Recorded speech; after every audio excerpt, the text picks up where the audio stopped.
I'm Josh Geyer. I'm the youth pastor at Salem First Church in Nazarene. My name's Kaden. I'm Julio Quevedo.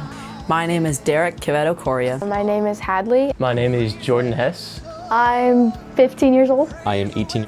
I am 14. I'm 16. I'm 18, and I just got back from NYC. NYC stands for Nazarene Youth Conference. We worship in a massive, it's almost like a concert, because there's 10,000 people. We go around and we did a prayer walk, and that was really amazing. We just prayed over the houses and the schools and the cars that we walked past. Yeah, there was a lot of opportunities to pray. I was praying a lot. At night, just by myself, I'd be alone. The other guys would go to sleep, and I just sit there in silence and just think and pray. And the worship was crazy. There was lights, there was a lot of people singing. It was very cool. I've never felt the presence of God that much, in a single room. I definitely feel like I encountered the Lord in multiple ways. Mainly, I felt him speaking to me through the worship. The worship team there was amazing. It's kind of just, sometimes I'll stop singing. I'll just kind of just sit there and be I can just hear everybody else, and it's wow, this is so amazing. It was 2 sessions a day, one in the morning, one in the evening. The sessions were really cool. I think it was the 3rd or 4th one. There's a gentleman, he was blind and deaf and a potter. I felt like that was really cool because he just kind of just opened my eyes to there's so many things that you can go through, but God can always be there no matter what. His whole thing was that Jesus sees us and he sees us and that we're not alone.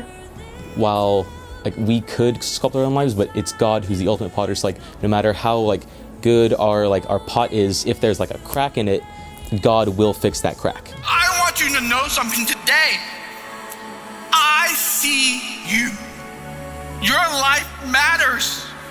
The second speaker, he was an artist. He talked about the valleys and the mountaintops. He talked about how all of NYC is a mountaintop moment. You're at the top. you can't stay on the mountaintops forever, and there'll always be the valleys in life, and how God works best in those valleys. And I think he'll work best in my valleys. My experience with God so far, it hasn't really been a lot. When I was a kid, my dad would bring me to church and stuff, but I didn't actually truly believe or truly know what even it was. It was just a thing I went to have fun, and maybe because I went to Sunday school because I was that young, and it was fun. I just didn't really understand the concepts, but when I came to NYC, it expanded on those concepts, and I actually started to believe a lot more, and I felt like I had a true connection, and I felt him. I feel like God's been telling me that the lonely feeling I've been feeling is not what he's been intending, and I just need to focus on more of who I'm surrounding myself with and being more intentional with the time I'm spending with him, and just opening up more to other people.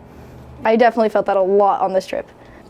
I would say it definitely has brought me closer with God, living by what Jesus said, not sinning, doing what he said, and just basically just living closer with God and following his teachings. There's a lot of things in my life that I'm not proud of, and there's a lot of people that I hang out with that maybe I shouldn't, and I feel going home, coming home, I feel I can maybe try to more understand who my real friends are and try to kind of not drift toward the people that maybe I shouldn't be, and maybe hang out with more of the right people, my few friends that I hang out with at church and youth group, and maybe not the people that try to get me on the wrong path. Because of how close our group got during this trip, we definitely were talking a lot. There was a good amount of internal stuff too, but we did talk a lot, and I think we all became closer with God now because of this. I kind of went with just these randoms. I had no idea who they were. I mean, I guess I knew who they were, but I never really talked to them. But after this trip, we all very much bonded, and I think they're my friends. I really, really like them. I made friends. Derek, he wasn't my friend but now he is. Like, we're all friends now. And I just made more. One of the things I love about being a youth pastor is putting students in spaces where they can hear from God that it doesn't come from me.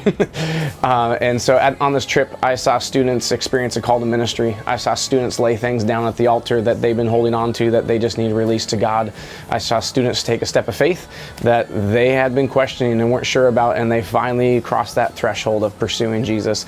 I had one student that's coming back and wants to get baptized because of their experience with God on this trip. And so every single student had a powerful experience with God on this trip. Thank you for the experience you've given me. It was great. I really believe that it has changed me for the better. Thank you profusely for the opportunity to be on this trip. Thank you, everybody, so much for giving us all the opportunity to go. We are so incredibly thankful. Thank you so much. Say thank you so much for all of your help and support, because this has truly changed my life. I'm so thankful to be a part of a church that over the years has been extraordinarily generous to the youth ministry. And so we've had funds because we have people who are faithful. And so the burden on these kids to pay for this trip was very low this year. And so that allowed students to go that may not have been able to go otherwise. So thank you, Salem First Church in Nazarene, for being an awesome, giving church and loving our youth.